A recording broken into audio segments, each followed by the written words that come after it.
إن الله وملائكته يصلون على النبي يا أيها الذين آمنوا صلوا عليه وسلموا تسليما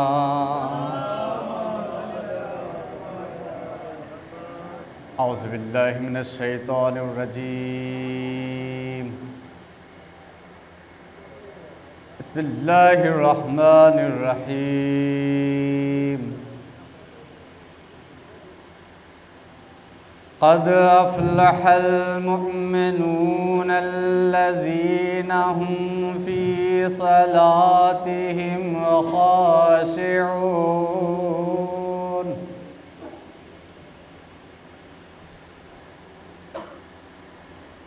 والذين هم عن اللغو معرضون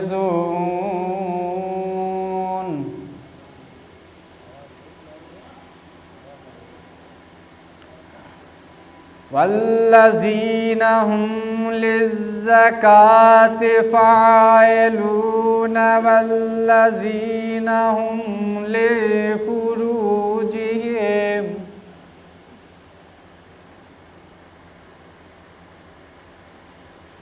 والذين هم لفروجهم لحافظون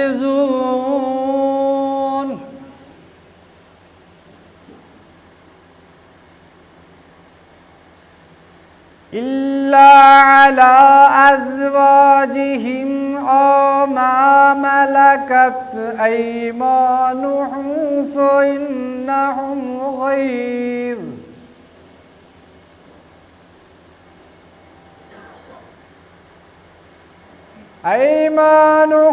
فإنهم غير ملومين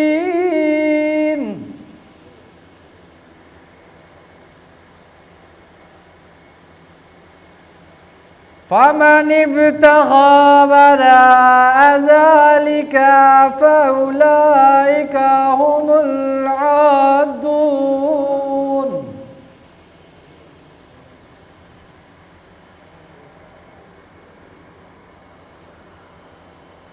والذين هم لأمانتهم وعهدهم راعون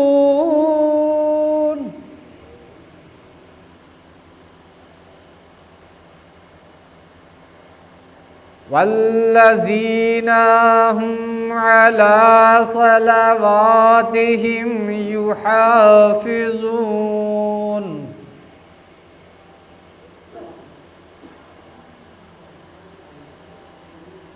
أولئك هم الوارثون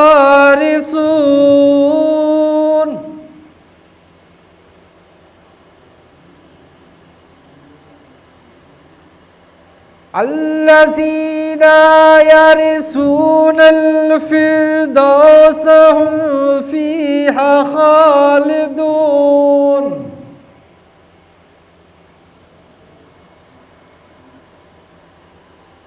ولقد خلقنا الإنسان من سلالة من طين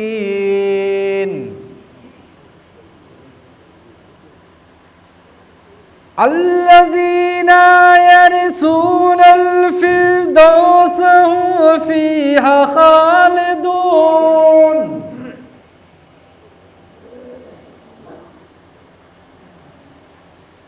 الله أكبر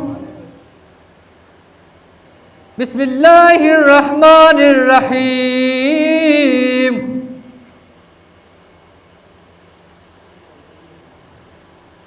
والضحى والليل إذا سجى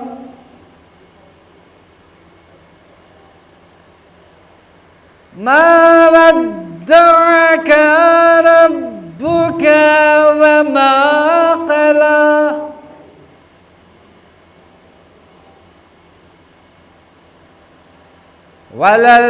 وللآخرة خير لك من الأولى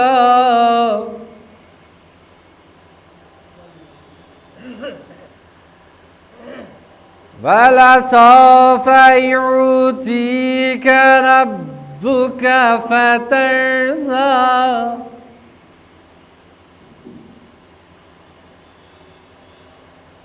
أَلَمْ يَجِدْكَ يَتِيمًا فَآوَىٰ وَوَجَدَكَ ضَالًّا فَهَدَىٰ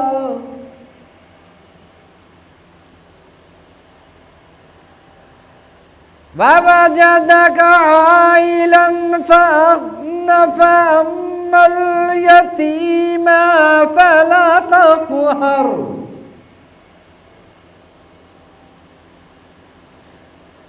وَأَمَّا السَّائِلَ فَلَا تَنْهَرْ وَأَمَّا بِنِعْمَةِ رَبِّكَ فَحَدِّثْ بسم الله الرحمن الرحيم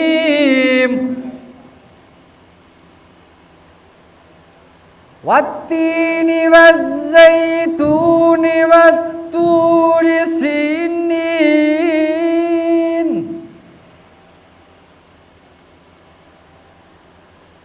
وَهَٰذَا الْبَلَدِ الْأَمِينِ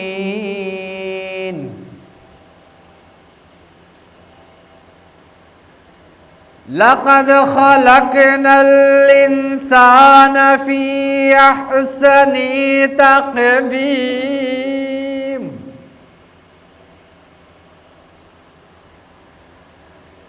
ثُمَّ رَدَدْنَاهُ أَسْفَلَ سَافِلِينَ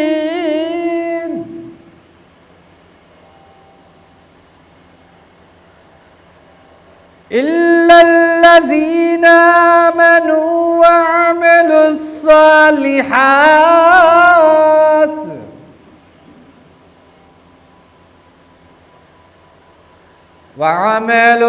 الصالحات فلهم أجر غير ممنون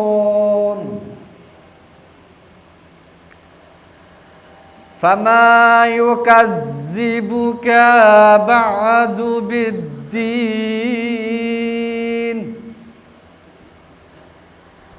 أليس الله بأحكم الحاكمين صدق الله العلي العظيم اللهم صل على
سب کے سب مارے گئے وہ گھر کا بولی بانو سب کے سب مارے گئے وہ گھر کا نارا مونس کوئی نہ سرور عالم رہے رونے کو ایک تم رہے اور پیٹنے کو ہم رہے جب کہا زین العباد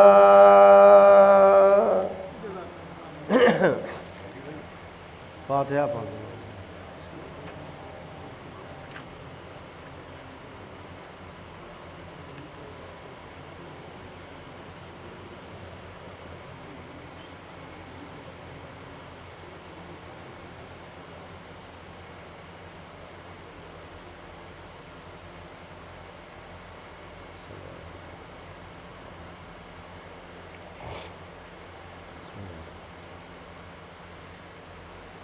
شیری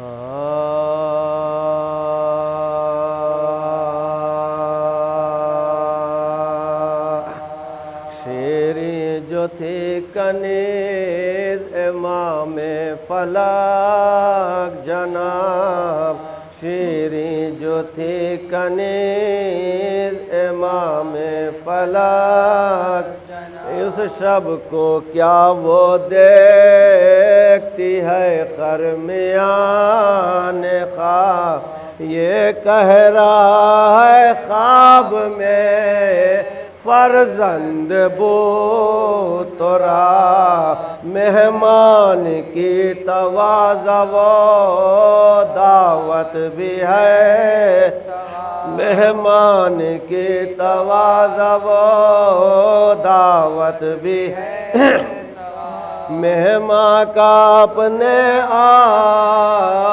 نہیں تجھ کو دھیان ہے، ایک شب کی شب حسین تیرا مہمان، ایک شب کی شب حسین تیرا مہمان، شیریں سے کہہ رہے تھے یہ شبیر نام، ناگاہ چشم کھل گئی شیریں کی ایک بار، شوہر سے اپنے کہنے لگی ہو کہ بے قرار، جا تو میان شہر نہ کر دیر، جا تو میان شہر نہ کر دیر زین، لا دے خبر یہی میرا مقصد تمام، اترا کہاں حسین علیہ السلام ہے، اترا کہاں حسین علیہ السلام، یہ بات سن کے شوہر شیریں رواں ہوا، نکلا جو اپنے گھر سے تو دیکھا یہ ماجرا، کچھ بیویاں زمین پر بیٹھی ہیں بے ردا، نیزوں پہ سر کٹے ہوئے استادہ ہیں جدا، نیزوں پہ سر کٹے ہوئے استادہ ہیں جدا، ایک ناتواں ہے اس کو عبادت کا شوق ہے، زنجیر بھاری پاؤں میں گردن میں طوق، زنجیر بھاری پاؤں میں گردن میں طوق، اور ایک فوج گرد ہے بے حد وہ انتظار، نوبت ہے اور نشانی ہے اور خیمہ جا بجا، آ کر سپاہ ظلم سے وہ پوچھنے لگا، یارو کہو ہے کون سا خیمہ حسین کا، یارو کہو ہے کون سا خیمہ حسین کا، شوق زیارت شہ عالی مقام، کس خیمے میں حسین علیہ السلام، کس خیمے میں حسین علیہ السلام، ظالم پکارے ہنس کے تجھے ہو گیا کیا، ظالم پکارے ہنس کے تجھے ہو گیا کیا، سونے دے ہم کو رات کا ہے وقت یہاں سے جا، خیمہ کہاں حسین کہاں کیا نہیں سنا، مارا گیا وہ خیمہ جلا اور گھر لوٹا، مارا گیا وہ خیمہ جلا اور گھر، اس وقت جس حسین کی تجھ کو تلاش بے گور کربلا میں، بے گور کربلا میں پڑی اس کی لاش، بے گور کربلا میں پڑی اس کی لاش۔ وہ مرد رو کے بولا مجھے کچھ خبر نہ، میں نے سنا تھا آئی ہے یہاں فوج لے آیا اس کو شمرے سرے شاہ کے کر، دکھلا کے سب شہیدوں کے سر بولا بولا، دکھلا کے سب شہیدوں کے سر بولا، لے دیکھ مرتبہ تو شاہ مشرقین کا، یہ سر حسین کا ہے، یہ سر حسین کا ہے، یہ لشکر حسین کا۔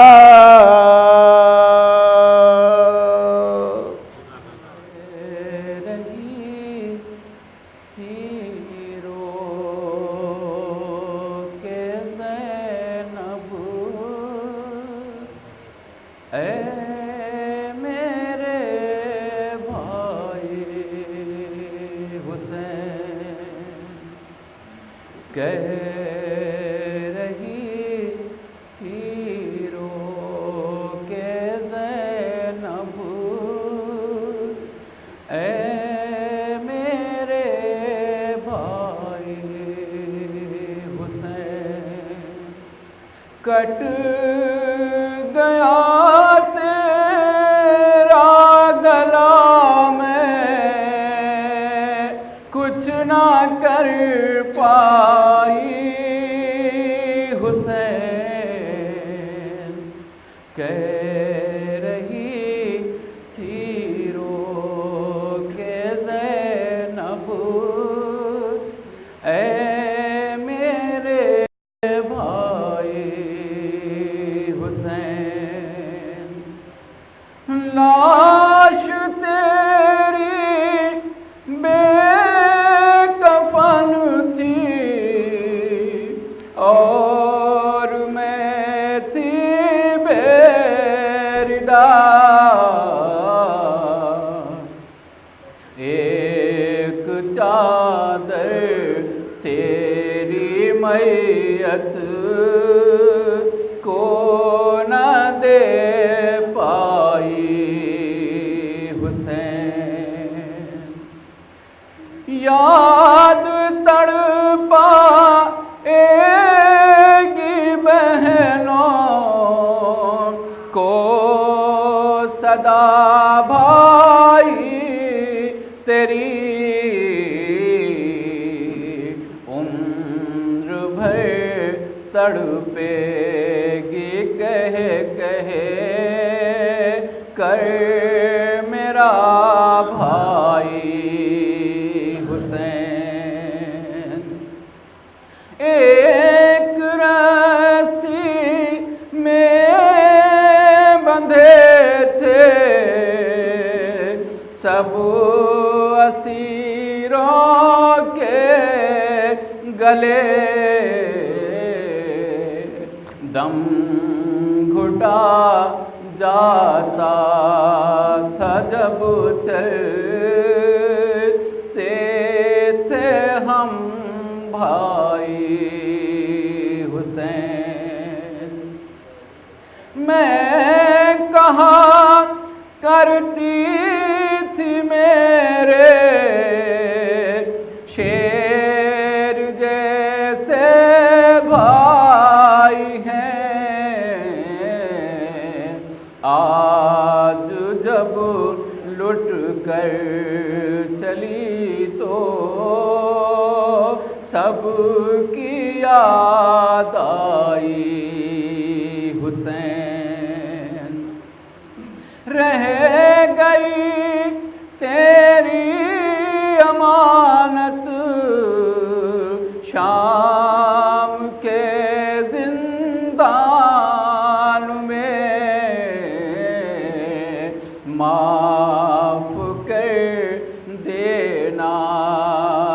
سکینہ کو میں چھوڑ آئی حسین تھی رواں زینب کی آنکھوں سے اسد اشک فرات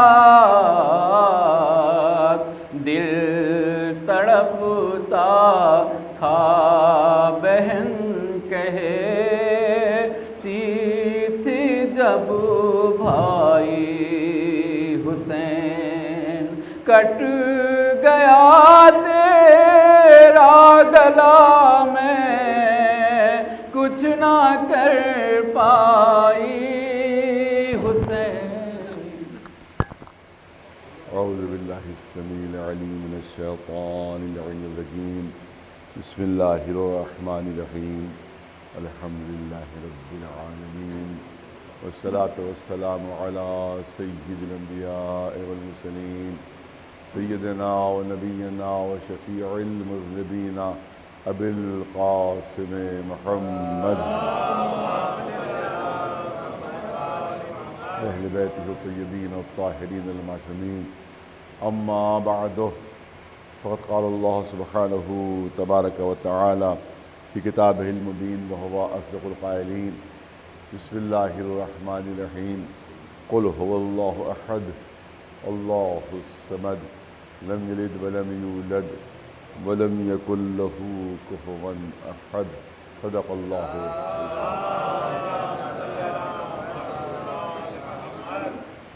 ظاہر ہے کہ کچھ تعطیل کا دن نہیں ہے، چھٹی کا دن نہیں ہے، کوئی تفصیلی بیان نہیں ہو سکتا، لیکن سورہ وہ سورہ ہے کہ جو مسلسل آپ حضرات تلاوت فرماتے رہتے ہیں، اور جس کو سورہ اخلاص، سورہ توحید اور عرف عام میں سورہ قل هو اللہ کہا جاتا ہے، اور جس کی خصوصیت یہ ہے کہ نماز میں آپ سورہ الحمد کے بعد کوئی بھی سورہ آپ پڑھ سکتے ہیں، اور اس پہ اجازت ہے کہ کوئی سورہ بھی اگر آپ نے شروع کیا، مثلا سورہ انا انزلنا آپ نے شروع کیا، تو اجازت ہے کہ آپ درمیان سے اس سورے کو چھوڑ کر کوئی دوسرا سورہ آپ شروع کر سکتے ہیں. اور وہ انا انزلنا کو آپ نے آدھا پڑھا، اس کے بعد اب آپ کی چاہت تو سورہ انا اعطیناک آپ اس میں شروع کر سکتے ہیں، لیکن بس شرط یہ ہے کہ وہ سورہ کمپلیٹ نہ ہو. انکمپلیٹ اگر ہے تو آپ دوسرا سورہ شروع کر سکتے ہیں. لیکن سورہ قل هو اللہ کے لیے تاکید ہے کہ اگر اس سورے کو آپ نے شروع کر دیا تو پھر درمیان میں چھوڑ نہیں سکتے. اس کو درمیان میں انکمپلیٹ اس کو شروع کر دیا ہے تو پورا سورہ مکمل کرنا پڑے گا نماز میں. یہ اس کی اہمیت ہے، سورے کی اتنی اہمیت ہے، کیونکہ ظاہر ہے کہ اس میں اللہ کی توحید کا تذکرہ ہو رہا ہے، اور اگر آپ نے نامکمل کر دیا تو اللہ کی توحید جو ہے وہ نامکمل رہ جائے گی. لہذا شرط یہ ہے کہ پورا سورہ آپ اس کو تلاوت کریں. اعلان ہو رہا ہے قل اے رسول کہہ دیجئے وہ اللہ جو ہے وہ احد. ماشاءاللہ سبھی پڑھے لکھے حضرات ہیں. وہ اللہ جو ہے وہ احد. عربی زبان میں احد اور واحد دو لفظیں استعمال ہوتی ہیں. اردو میں دونوں کا ٹرانسلیشن ایک ہے. احد کا ٹرانسلیشن بھی ایک اور واحد کا ٹرانسلیشن بھی ایک، لیکن یہاں کے اوپر لفظ واحد اللہ کے لیے استعمال نہیں ہو رہا ہے، بلکہ لفظ احد استعمال ہو رہا ہے. جب علماء سے پوچھا گیا کہ بھئی لفظ واحد بھی تو ایک ہے اور احد بھی ایک ہے، تو یہ واحد کیوں استعمال ہو رہا ہے؟ تو علماء نے جواب دیا کہ فرق یہ ہے، معنی ایک ہے بظاہر لیکن فرق ہے. فرق یہ ہے کہ واحد کے دو بھی ہو جاتے ہیں اور آدھا بھی ہو جاتا ہے، لیکن احد کے نہ دو ہوتے ہیں نہ آدھا ہوتا ہے. لہذا اللہ کے لیے واحد استعمال نہیں ہوا بلکہ احد استعمال ہوا، اور اگر کہیں واحد استعمال بھی ہوا ہے تو لا شریک لگا کر اس واحد کو احد بنا دیا جاتا ہے۔ ایک سلوات بھیجے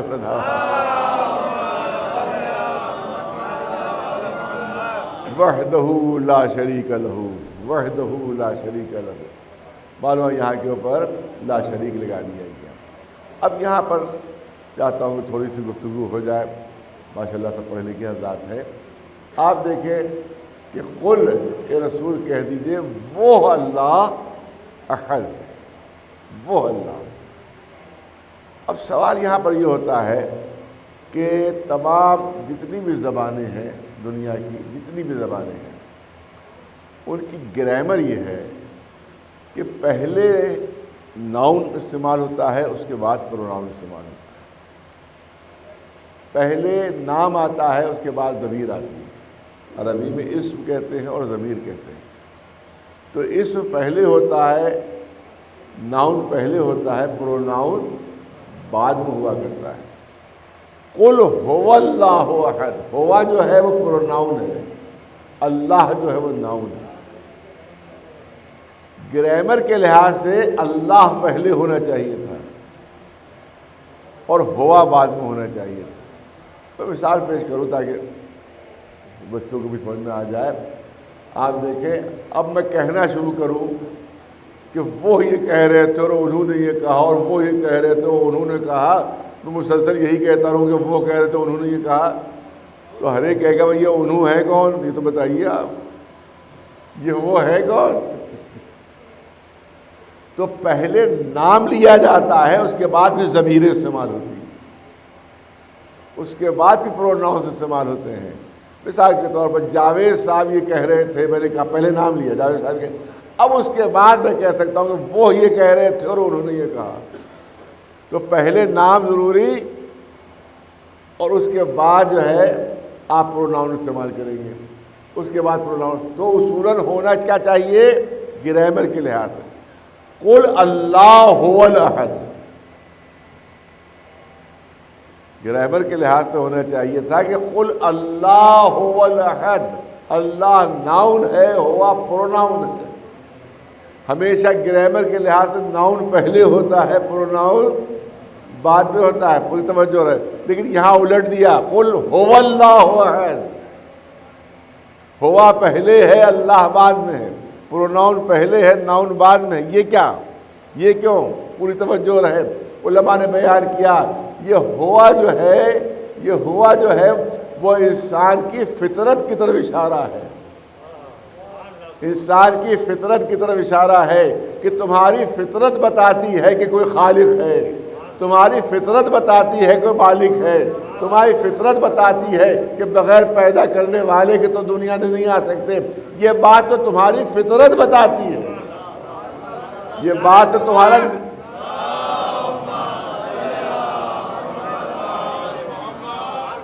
یہ تو تمہاری نیچر بتاتا ہے، یہ تمہاری فطرت بتاتی ہے کہ کوئی خالق ہے، کوئی مالک ہے، کوئی رب ہے، کوئی رازق ہے۔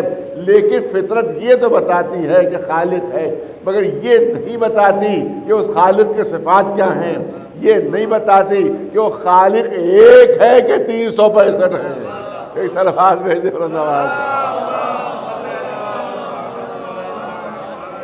وہ فطرت یہ نہیں بتاتی ہے کہ ایک ہے کہ 365 ہیں، یہ تو بتاتی ہے کہ بغیر خالق کے نہیں آ سکتے، یہ تو بتاتی ہے کہ بغیر رب کے نہیں، لیکن وہ فطرت تمہیں یہ نہیں بتا پاتی کہ وہ خالق ایک ہے، 365 ہے۔ اس کے لیے رسولوں کی ضرورت ہے، اس کے لیے پیغمبروں کی ضرورت ہے۔ لہذا ہوا جو ہے اسی فطرت کی طرف اشارہ کہ جو فطرت بتاتی ہے وہ خالق وہ اللہ ہے اور احد ہے۔ ایک سلوات بھیجے محمد، یہ بات پیغمبر نے بتائی، یہ بات رسول نے بتائی، تو معلوم ہوا جو ہے وہ فطرت نے بتایا اور اللہ احد جو ہے رسول نے بتایا۔ ایک سلوات بھیجے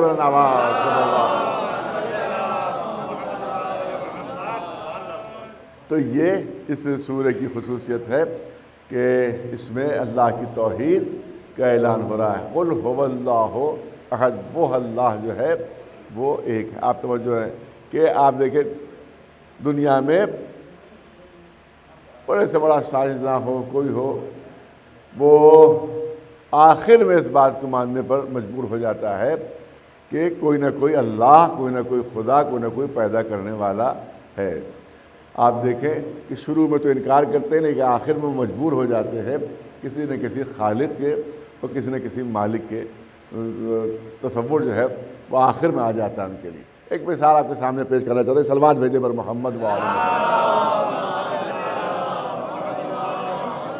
آپ دیکھیں سائنسداں کیا کہتے ہیں، جو اللہ سے انکار کرتے ہیں۔ ایک سنجیدہ موضوع آپ کے سامنے کرنا چاہتا ہوں۔ جو اللہ سے انکار کرتے ہیں وہ کیا کہتے ہیں، ان کا کیا عقیدہ ہے کہ مادہ خالق ہے، میٹر جو ہے وہ خالق ہے، میٹر نے جو ہے وہ پوری کائنات کو پیدا کیا ہے۔ اب پوچھا کہ اس میٹر کی خصوصیات کیا ہیں، یہ کب سے ہے، تو ان کا ہمیشہ سے ہے۔ کب تک رہے گا، ہمیشہ رہے گا۔ بہت توجہ ہے، پڑھا لکھا مجمع ہے۔ سائنس جو میٹر کے بھی قائل ہیں، جو حضرات سائنسداں، وہ بھی اس بات کے قائل ہیں کہ میٹر جو ہے وہ ہمیشہ سے ہے اور ہمیشہ رہے گا۔ اس کا مطلب ہے کہ خالق وہی ہو سکتا ہے جو ہمیشہ سے ہو اور ہمیشہ رہے۔ بس فرق یہ ہے کہ تم بے عقل مادے کو خالق مانتے ہو، ہم خالق عقل اللہ کو خالق مانتے ہیں۔ ایک صلوات بھیج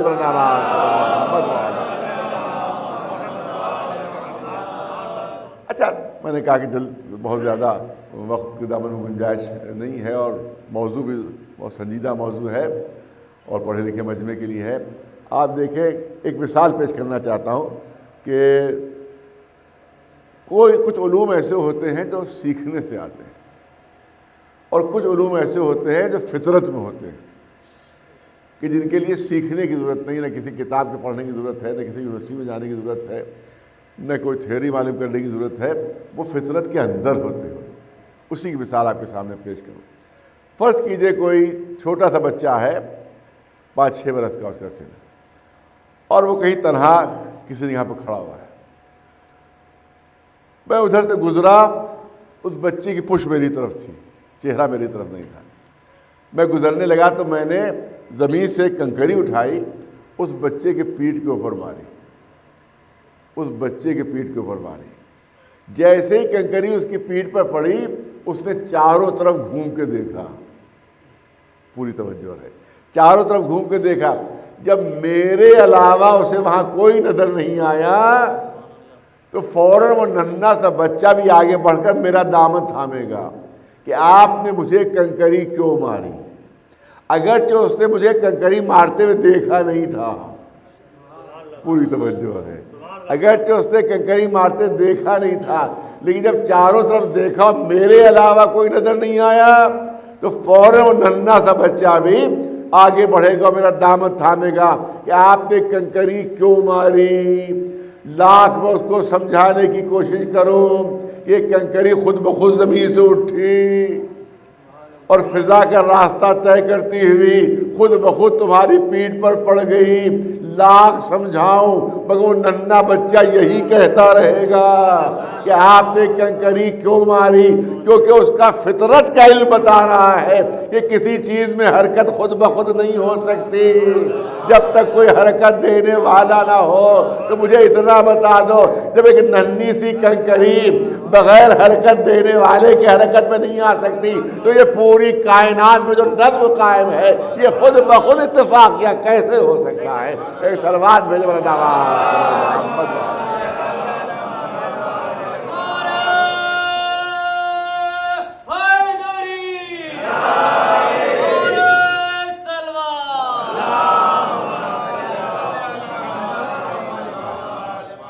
عربی میں ایک لفظ ہے تلقیح، پڑھے لکھے مجمع ہے، اسی لحاظ سے عرض کر رہا ہوں۔ عربی میں ایک لفظ ہے تلقیح، تلقیح کے معنی ہے انجیکٹ کرنا، تلقیح کے معنی انجیکٹ کرنا، کسی چیز کو انجیکٹ کرنا۔ اب قرآن میں 1400 سال پہلے اعلان ہو رہا ہے کہ وَأَرْسَلْنَا رِيَاحَ لَوَاقِحَ، ہم نے ایسی ہوائیں چلائی ہیں کہ جو تلقیح کرتی ہیں۔ تلقی یعنی انجیکٹ کرنا کسی چیز کو، ایک دوسری چیز کو دوسری چیز میں انجیکٹ کرنا۔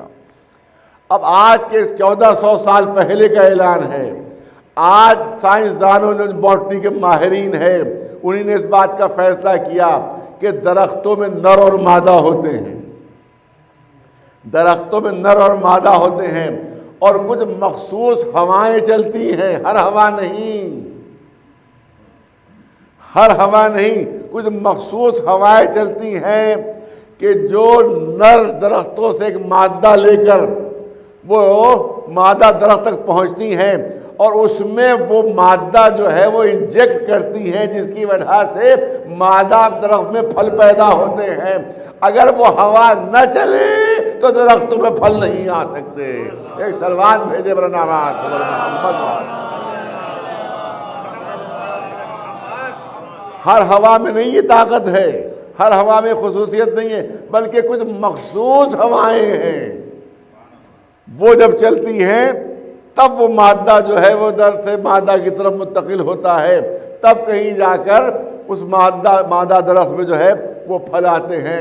نہیں پوری توجہ چاہوں گا، ہمیں خود نہیں معلوم کہ ہمارا جسم کیا ہے، خود نہیں پتا کہ ہمارا جسم کیا ہے۔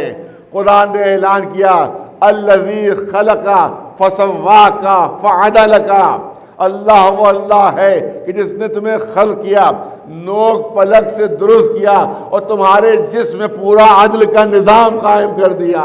ایک سلوات بھیجے بلند آواز۔ پورے جسم میں نظام عدل قائم ہے، نظام عدل قائم ہے۔ خون جتنا ہے اس سے گھٹ جائے تو مریض ہو جائے، اس سے بڑھ جائے تو مریض ہو جائے۔ لوہا جتنا جسم میں ہے اگر گھٹ جائے تو مرض ہو جائے، بڑھ جائے تو مرض ہو جائے، یہاں تک کہ جسم کے اندر تیزاب بھی موجود ہے، ذرا سا بھی گھٹ جائے تو مریض، ذرا سا بڑھ جائے تو مریض۔ یہ چھوٹی سی آنکھ جو آپ کو نظر آ رہی ہے، اس پہ جو چھوٹا سا ڈھیلا ہے، اس میں 30 کروڑ سیلز ہیں، ایک سیل بھی ادھر سے ادھر ہو جائے آنکھ خراب ہو جائے گی۔ یہ آپ کا چھوٹا سا دماغ جو 1 کلو سے زیادہ اس کا وزن نہیں ہوگا، اس میں 10 ارب سیلز ہیں، 10 ارب سیلز ہے دماغ میں، 10 ارب سیلز ہیں، جس میں سے ایک سیل بھی خراب ہو جائے تو ہاتھ کام کرنا چھوڑ دیں گے، ایک سیل بھی ادھر سے ادھر ہو جائے تو پیر کام کرنا چھوڑ دیں گے، آنکھیں کام کرنا چھوڑ دیں گی۔ تو مجھے یہ بتاؤ، یہ سب پورا نظام عدل جو جسم میں قائم ہوا ہے خود بخود ہوا ہے یا اس کا کوئی خالق ہے، کوئی رب ہے؟ ایک سلوات بھیجے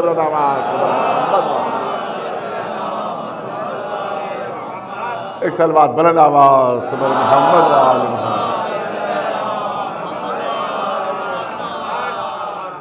قل هو اللہ احد، اے رسول کہہ دیجئے وہ اللہ جو ہے وہ احد ہے۔ آج تو ہم آسانی سے کہہ دے رہے ہیں، ممبر سے میں اعلان کر رہا ہوں، آپ سن بھی رہے ہیں، حقیقت میں ساری لڑائی یہی کی اسی کی تھی، رسول اللہ سے ساری دشمنی اسی کی تھی، ساری دشمنی احد پر تھی، ساری لڑائی احد پر تھی۔ بس احد نہ کہیے، احد نہ کہیے، جہاں ہم نے 365 مانے ہیں وہاں آپ والا بھی مان لیں گے۔ یہ نہ کہیے کہ اس کے علاوہ اور کوئی نہیں، لا الہ الا اللہ نہ کہیے، جہاں ہم نے 365 مانے ہیں وہاں آپ کا بھی مان لیں گے۔ حالت یہ تھی کہ 365 پر بھی اطمینان نہیں تھا، بلکہ تاریخ عرب میں لکھا ہوا ہے کہ ہر مہینے کی پہلی تاریخ نکل جاتے تھے اور جس جانور پر سب سے پہلے نظر پڑتی تھی 1 مہینے تک اس جانور کی پرستش ہوتی تھی، پھر اگلے مہینے کی پہلی تاریخ نکل جاتے تھے، پھر جس جانور پر نظر پڑتی تھی پہلی بار 1 مہینے تک اس کی پرستش ہوا کرتی تھی۔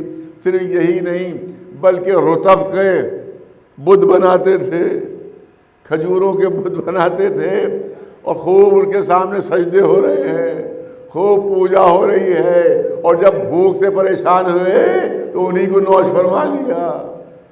وہی کھا گئے اور ساتھ ساتھ تعریف بھی کرتے جا رہے ہیں کہ کتنے اچھے خدا ہیں جو ہمارا پیٹ بھر رہے ہیں. ایک سلوات بھیجے بلند آواز سے محمد. ایک سلوات بلند آواز سے محمد. بس جلدی جلدی عرض کرنا ہے. اب سوال یہاں پر یہ ہوتا ہے، بہت توجہ رہے، سوال یہاں پر یہ ہوتا ہے کہ رسول اللہ بار بار ان کے بتوں کی برائیاں کر رہے ہیں، ان کے خداؤں کی برائیاں کر رہے ہیں کہ یہ بہرے ہیں، یہ گونگے ہیں، یہ اندھے ہیں، یہ لنگڑے ہیں، یہ لولے ہیں، یہ بیکار ہیں. ایک 100 عیب جو ہے وہ نکال دیے انہی نے. مجھے اتنا بتائیے کہ کبھی بھی ان مشرکوں نے پلٹ کر کہا ہو، ارے بہت توجہ رہے، کبھی بھی ان مشرکوں کافروں نے پلٹ کر کہا ہو کہ تم ہمارے خداؤں میں اتنے عیب نکال رہے ہو، اپنا خدا ہمارے سامنے لے آؤ، ہم اس سے زیادہ عیب نکال دیں گے؟ کبھی تاریخ میں آپ کو کوئی ایسا جملہ ملا کہ پلٹ کر انہوں نے یہ کہا ہو کہ تم ہمارے خداؤں میں عیب نکال رہے ہو، اپنا خدا ہمارے سامنے لے آؤ، ہم اس سے زیادہ عیب نکال دیں گے؟ یہ کہنے کی جرأت انہیں کیوں نہیں ہوئی؟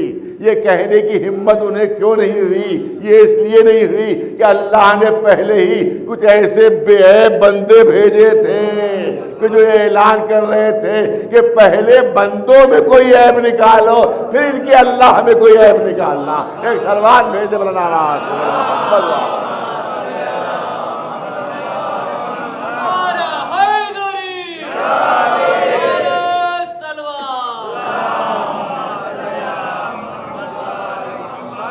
پڑھا لکھا مجمع سامنے ہے، پوری توجہ رہے. آپ مجھے اتنا بتا دیجئے رسول اللہ کا دعویٰ کیا تھا؟ کہ یہ دعویٰ تھا کہ مجھے خدا مان لو؟ کہ یہ دعویٰ تھا مجھے اللہ مان لو؟ ظاہر ہے کہ یہ دعویٰ نہیں تھا، بلکہ دعویٰ یہ تھا کہ مجھے اللہ کا نمائندہ مانو، مجھے اللہ کا نبی مانو. میں کہتا ہوں کہ اگر رسول نے بھی اعلان کر دیا ہوتا کہ مجھے خدا مان لو، تبھی انہیں خدا ماننے میں کوئی تکلف نہیں ہونا چاہیے تھا. جو جانوروں کو خدا مان رہے ہوں، جو پتھروں کو مان رہے ہوں، جو درختوں کو مان رہے ہیں، ایک انسان کو خدا مان لینا ان کے لیے کوئی بڑی بات نہیں تھی. مگر رسول نہیں فرما رہے تھے کہ میں خدا ہوں، بلکہ خدا کا نمائندہ ہوں. بہت توجہ چاہوں گا. سوال یہ ہوتا ہے کہ ان عرب کے مشرکوں نے جنہوں نے پتھروں کو بھی خدا مانا تھا، جانوروں کو خدا مانا تھا، درختوں کو خدا مانا تھا، لیکن ایک انسان کو خدا کا نمائندہ نہیں مان رہے تھے. نہیں، بہت توجہ چاہوں گا. ایک انسان کو خدا کا نمائندہ نہیں مان رہے تھے، پتھر کو خدا مان رہے تھے، جانور کو خدا مان رہے تھے، درخت کو خدا مان رہے تھے، مگر ایک انسان کو خدا کا نمائندہ نہیں مان رہے تھے. اس میں راز کیا تھا؟ اس میں راز یہ تھا کہ اگر رسول کی طرف کوئی غلط بات منسوب کر دے تو ان کے تو زبان ہے، ان کی تو قوت گویائی ہے، لہذا فوراً تکذیب کر دیں گے کہ یہ بات غلط ہے. لیکن جو خاموش بیٹھے ہوئے ہیں ان کی طرف جو دل چاہے منسوب کر دو، نہ وہ بول سکتے ہیں نہ جو جواب دے سکتے ہیں. اگر یہ کہہ دیا کہ جو ہمارے خدا ہیں ان کو 100 من حلوے کی ضرورت ہے، تو اگر کوئی پوچھے گا بھی ان سے کہ آپ کو ضرورت ہے بھی یا نہیں ہے، تو وہ تو بت بنے بیٹھے رہیں گے. لہذا ان کی طرف جو دل چاہے منسوب کر دو. ان کی طرف غلط بات منسوب ہوگی تو یہ تردید کر دیں گے. لہذا سمجھداری کا تقاضا یہ ہے کہ جو خاموش ہے اسے منواؤ، جو بول رہا ہے اسے چھوڑو. ارے توجہ رہے. سمجھداری کا تقاضا ہی یہی ہے کہ جو خاموش ہے اسے منواؤ، جو بول رہے ہیں انہیں نہ منواؤ. اس کا مطلب یہ ہے کہ مزاج شرک ہی یہی ہے. ارے توجہ رہے. مزاج شرک ہی یہی ہے کہ خاموش کو منوا لو، جو بول رہے ہیں ان کو چھوڑ دو. ایک سلوات بھیج دے محمد. سلوات بلند آواز سے محمد. بس موضوع کا خلاصہ آپ کے سامنے پیش کر دوں کیونکہ اس میں تو تفصیل بے انتہا ہے اور ظاہر تفصیل کا موقع نہیں ہے. آپ دیکھیں تو دو چیزیں ایسی ہیں کہ جن کے ذریعے سے الوہیت ثابت ہوئی ہے, اللہ کی ربوبیت جو ثابت ہوئی ہے وہ دو طریقوں سے. ایک خاموش فطرت, دوسرے بولتے ہوئے رسول. میں بہت توجہ چاہوں گا. فطرت خاموش ہے, چاہے وہ انسان کی فطرت ہو, چاہے مظاہر فطرت ہو, چاہے یہ دنیا اور اس کے جو مظاہر ہیں اور جو خلقت ہیں, مخلوقات ہیں اللہ کی, کہ ہر ورق دفتریس معرفت کردگار, ایک ایک ورق جو ہے یہ اللہ کی معرفت کی کتاب ہے یہ پوری, کہ جس کے ذریعے سے ہم اللہ کی معرفت حاصل کر سکتے ہیں, مگر یہ خاموش دلیل ہے. ارے میں بہت توجہ چاہوں گا, یہ خاموش دلیل ہے. تو فطرت خاموش ہے, رسول بول رہے ہیں. جب دونوں نے مل کر گواہی دی تو اللہ کی ربوبیت ثابت ہوئی. جب دونوں نے مل کر گواہی دی تو اللہ کی الوہیت ثابت ہوئی. اس کا مطلب یہ ہے کہ ہمیشہ دو گواہ ضروری ہوتے ہیں, ایک خاموش ایک بولتا ہوا, ایک خاموش ایک بولتا ہوا. اللہ کی الوہیت, اللہ کی ربوبیت دو گواہوں سے ثابت ہوئی, ایک خاموش فطرت, دوسرے بولتے ہوئے رسول. تو اب رسول کی رسالت بھی دو گواہوں سے ثابت ہوگی, دو گواہوں سے ثابت ہوگی. ایک خاموش قرآن, دوسرے بولتے ہوئے علی. ایک سلوات بھیجے نواز صبر محمد والے. خاموش قرآن اور دوسرے بولتے ہوئے علی. میں اپنی طرف سے نہیں کہہ رہا ہوں, قرآن مجید کا اعلان ہے, قرآن کا اعلان ہے. یقول الذین کفروا لست مرسلا قل کفا باللہ شہیدا بینی وبینکم ومن عنده علم الکتاب. اے رسول, یہ کافر کہہ رہے ہیں کہ آپ اللہ کے رسول و نمائندے نہیں ہیں, آپ اللہ کے رسول و نمائندے نہیں ہیں. توجہ رہے آیہ کریمہ پر. آیہ کریمہ اعلان کر رہی ہے, اللہ اعلان کر رہا ہے, رسول کہہ دیجئے کہ میری گواہی کے لیے دو گواہ کافی ہیں. مجمع کی ضرورت نہیں ہے, بھیڑ کی ضرورت نہیں ہے, دو گواہ کافی ہیں. ایک خود اللہ, پوری توجہ, ایک خود اللہ, اور دوسرا وہ کہ جس کے پاس پوری کتاب کا علم ہے. من عنده علم الکتاب, جس کے پاس پوری کتاب کا علم ہے. دو گواہ کافی ہیں رسالت کے ثبوت کے لیے, ایک خود اللہ اور ایک وہ کہ جس کے پاس پوری کتاب کا علم ہے. تو اب سوال یہ, یہاں قرآن کہاں سے آیا؟ قرآن کہاں سے آیا؟ تو یاد رکھیں کہ اللہ نے خود آ کر گواہی نہیں دی ہے, بلکہ قرآن کے ذریعے سے رسالت کی گواہی ہوئی ہے. قرآن نے گواہی دی ہے. اس کا مطلب یہ ہے ایک خاموش گواہ ہے جس کا نام ہے قرآن مجید. توجہ رہے, ایک خاموش گواہ ہے جس کا نام ہے قرآن مجید. اللہ نے کہا یہ میں نے گواہی دی, یہ میں نے گواہی دی ہے. اور دوسرا کون گواہ ہے؟ جس کے پاس پورے قرآن کا علم ہے, پورے قرآن کا علم ہے. اب حدیثیں پیش ہوں گی, دلیلیں پیش ہوں گی تو بہت وقت لگ جائے گا. بس ایک واقعہ سن لیجئے. مولا کائنات علی ابن ابی طالب علیہ السلام,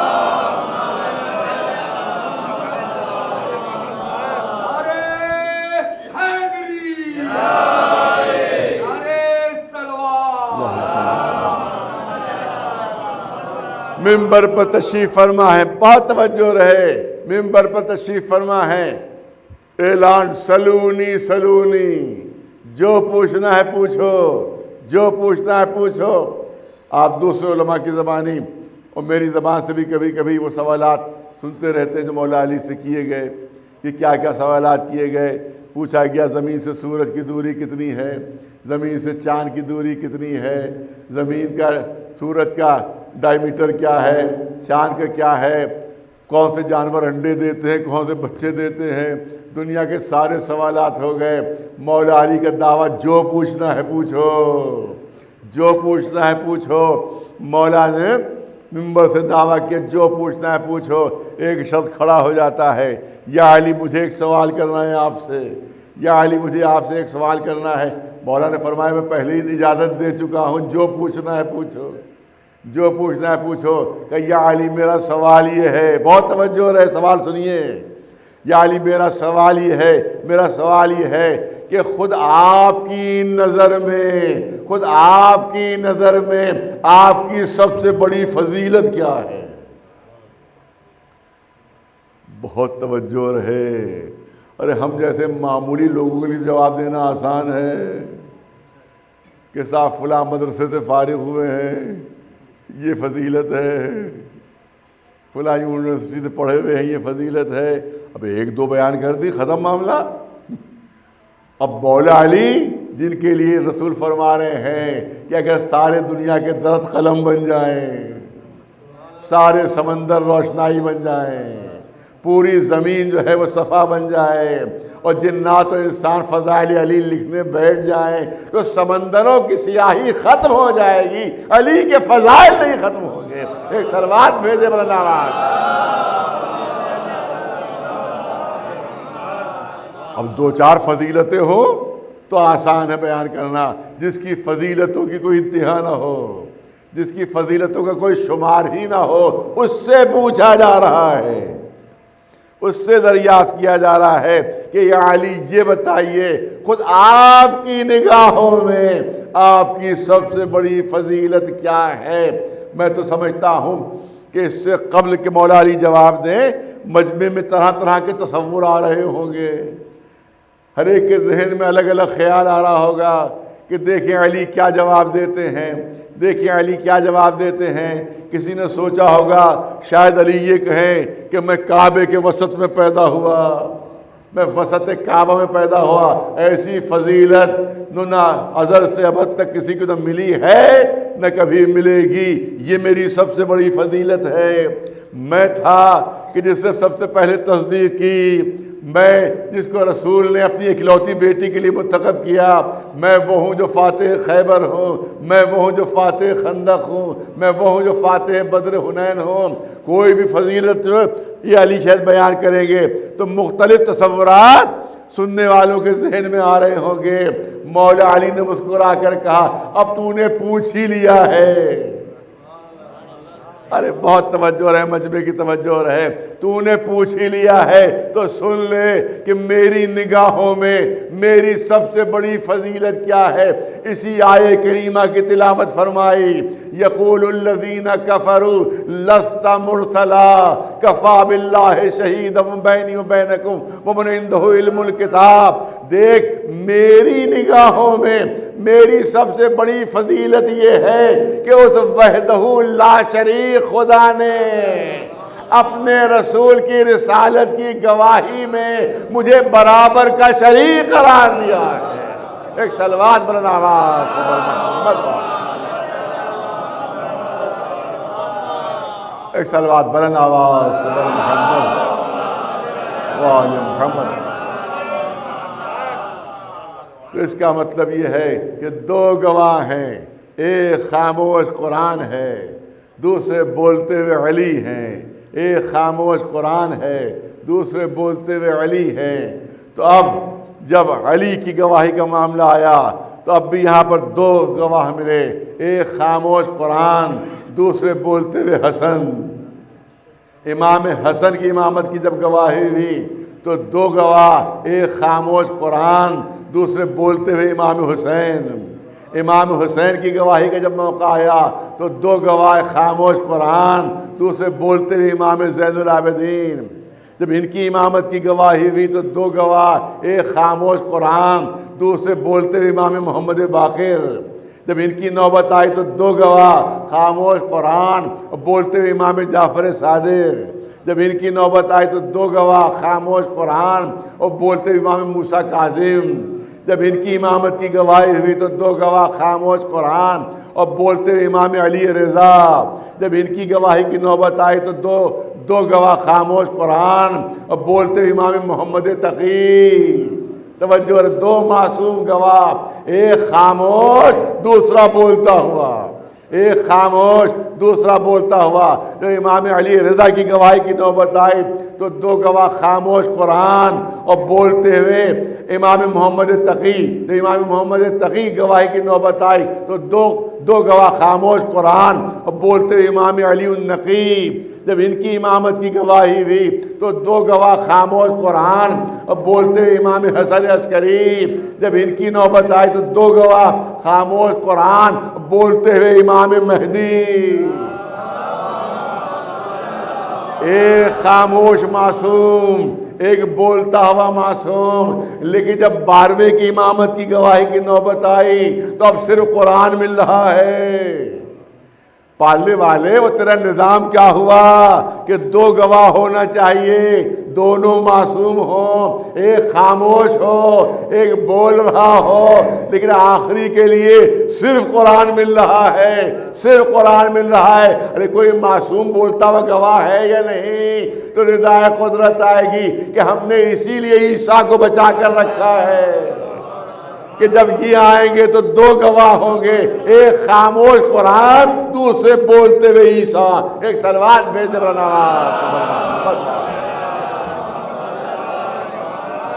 ایک صلوات بلند آواز سے بر محمد آل محمد۔ بس اس سے زیادہ حرف نہیں کرنا ہے مجھے، ظاہر ہے کہ کوئی دفتر میں چھٹی اس طرح کے حالات نہیں ہے کہ جو بہت تفصیلی بیان ہو جائے۔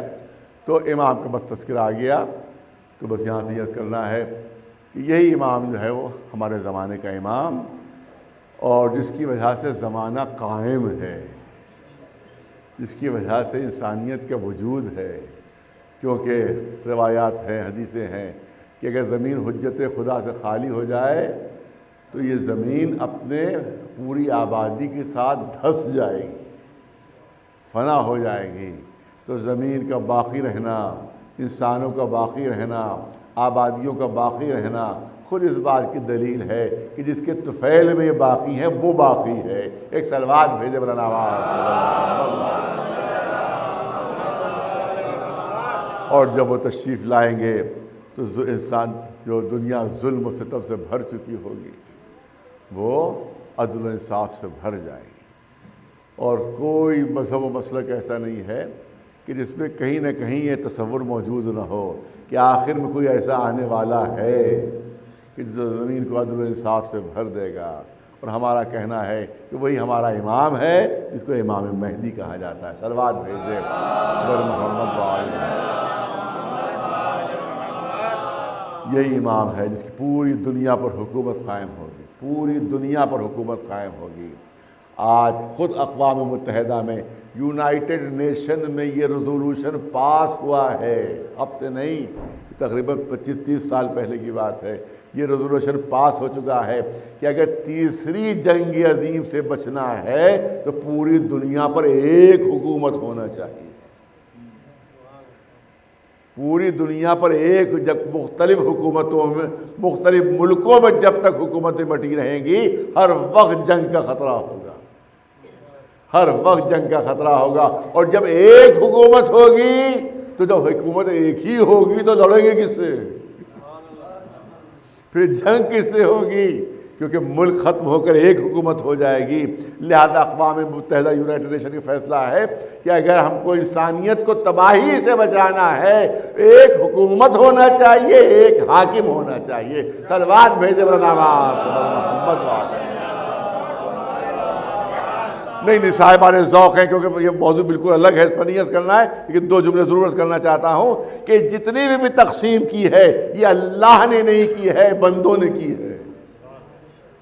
یہ جو سرحدیں بنائی ہیں یہ ہندوستان کی سرحد ہے، یہ چین کی سرحد ہے، یہ عراق کی سرحد ہے، یہ ایران کی سرحد ہے، یہ روس کی سرحد ہے۔ اللہ نے بنائی ہے، یہ اللہ نے بنائی، یہ تو بندوں نے خود بنائی ہے۔ اللہ نے تو پوری زمین خلق کی ہے، سرحدیں بنانے والے ہم ہیں، ملکوں میں تقسیم کرنے والے ہم ہیں، اس نے ہر چیز ایک بنائی ہے۔ ارے توجہ رہے، اس نے ہر چیز ایک بنائی ہے۔ پوری دنیا کے لیے سورج ایک ہے، پوری دنیا کے لیے چاند ایک ہے، پوری دنیا کے لیے ہوائیں ایک ہیں، پوری دنیا کے لیے سمندر ایک ہے، تو ہر چیز ایک ہے، تو اس کی طرف سے حاکم بھی ایک ہی ہوگا۔ ایک صلوات بھیجے بڑا نواز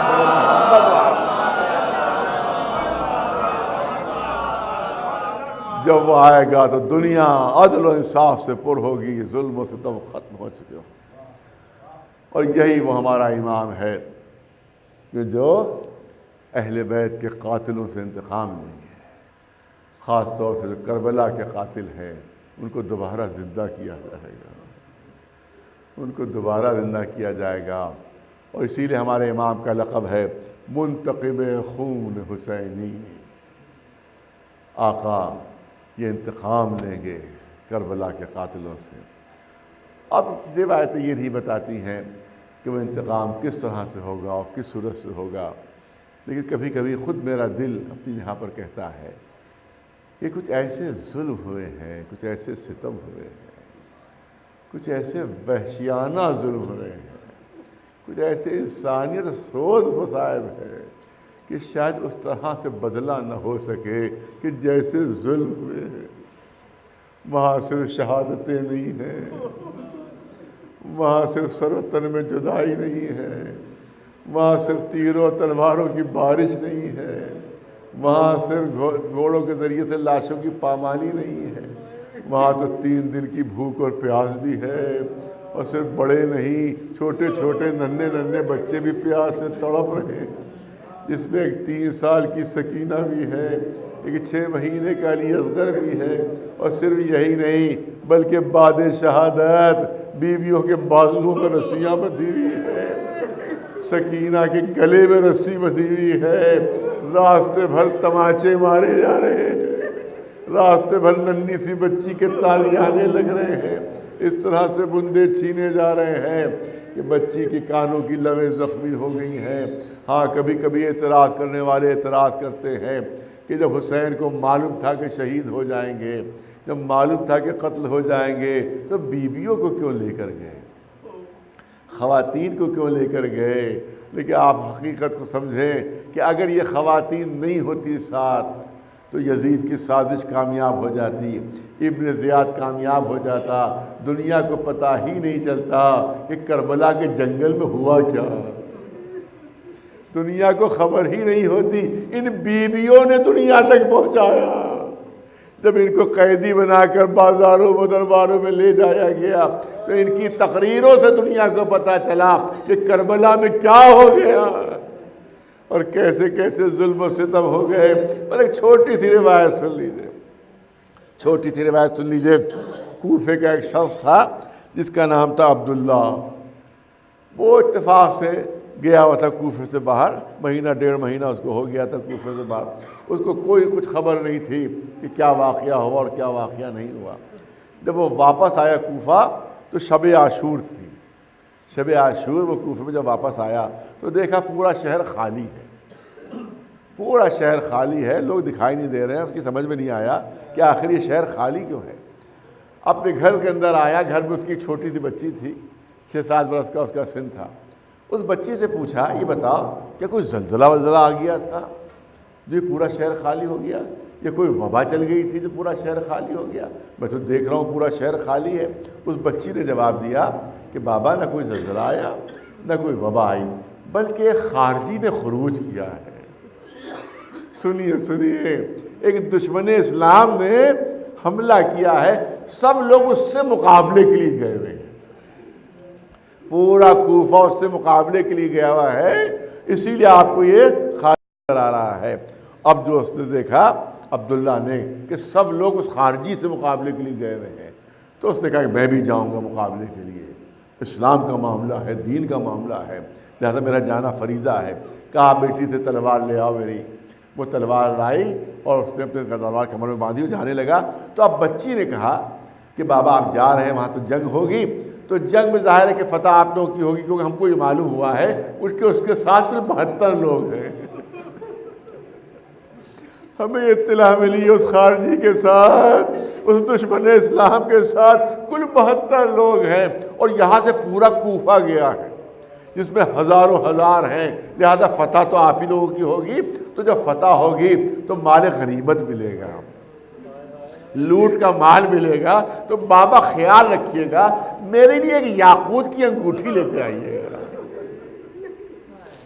سنیے اور سنیے، سنیے اور سنیے، میرے لیے ایک یاقوت کی انگوٹھی لیتے آئیے گا۔ چھوٹی سی بچی ہے، 6-7 برس کا سن ہے، باپ سے فرمائش کی، باپ جو پہنچا تو اس وقت پہنچا جب عصر عاشور تھی، کربلا کے میدان میں اس وقت پہنچا جب عصر عاشور تھی۔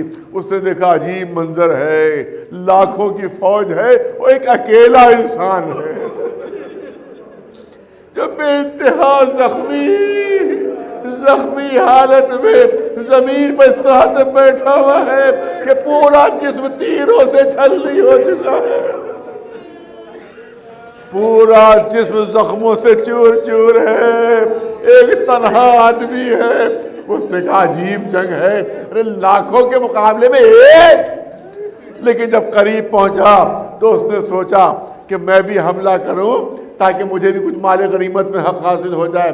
اس نے تلوار نکالی اور اس زخمی کے قریب پہنچا، اس زخمی کے قریب پہنچا اور چاہتا تھا کہ حملہ کرے۔ اس زخمی نے اپنا جھکا ہوا سر اٹھایا، بس سنیے 2-3 جملے۔ اس زخمی نے اپنا جھکا ہوا سر اٹھایا اور اس کو نام لے کر پکارا، اے عبداللہ، اے عبداللہ۔ اس کو تعجب ہوا، اس زخمی کو میرا نام کیسے معلوم ہو گیا، اس زخمی کو میرا نام کیسے معلوم ہو گیا؟ اے عبداللہ، میرے خون میں کیوں ہاتھ رنگ رہے ہو، میرے خون میں کیوں ہاتھ رنگ رہے؟ ارے تمہاری بیٹی نے فرمائش کی ہے یاقوت کی انگوٹھی کی، لو میرا ہاتھ، انگلی میں یاقوت کی انگوٹھی موجود ہے، لو یہ انگوٹھی اتار لو یہ انگوٹھی اتار لو اور میری طرف سے اپنی بیٹی کو دے دینا، مگر ایک پیغام ضرور کہہ دینا کہ جس نے یہ انگوٹھی دی ہے وہ کوئی باغی نہیں ہے، کوئی دشمن اسلام نہیں ہے، بلکہ رسول کا لواسا ہے، فاطمہ زہرا کا لخت جگر ہے، علی کے دل کا ٹکڑا ہے۔ کہہ دینا، اس سے یہ پیغام بھیجا دینا۔ جیسے ہی اس نے سنا کہا آپ کون ہیں؟ کہا میں حسین ہوں۔ سننا تو قدموں پر سر رکھ دیا، اے آقا مجھے کیا معلوم، مجھے تو بتایا گیا تھا دشمن اسلام ہے کوئی، اے آقا میں آپ کی طرف سے جنگ کروں گا۔ میدان میں جاتا ہے، جنگ کرتا ہے، شہید ہوتا تھا وہیں کے اوپر۔ اس سے آپ اندازہ کیجئے کہ کوفے والوں کو بھی معلوم نہیں تھا کہ کربلا کے میدان میں کیا ہو رہا ہے۔ بس آخری جملے عرض کرنا چاہتا ہوں، اور جب یہ لٹا ہوا قافلہ کوفے سے گزر رہا تھا تو آپ تصور کیجئے کہ جناب حبیب کی وہ زوجہ، وہ بیوی، کہ جب جناب حبیب نے کہا تھا کہ سمجھ میں نہیں آ رہا کہ جاؤں کہ نہ جاؤں، تو یہ مومنہ غیظ میں آ گئی تھی اور اپنا برقع جو تھا وہ حبیب کے منہ پر ڈال دیا تھا۔ اے حبیب تم برقع اوڑھ کر بیٹھو، میں آقا کے لیے جنگ کرنے جا رہی ہوں، میں آقا کی حفاظت کے لیے جا رہی ہوں۔ ایسی بیوی بھلا بیویوں کا تماشا دیکھنے آئے گی، کٹے ہوئے سروں کا تماشا دیکھنے آئے گی؟ مگر کیونکہ حکومت کی طرف سے اعلان ہوا تھا کہ باغیوں کو قتل کر دیا گیا، ان کی عورتوں کو اسیر کر کے لایا جا رہا ہے، لہذا اپنے چھوٹے سے بچے کے ساتھ جس کا 10-12 برس کا سن تھا یہ بھی مجمع میں شامل تھی کہ دیکھیں وہ باغی کون ہے۔ بچہ ساتھ تھا 10-12 برس کا۔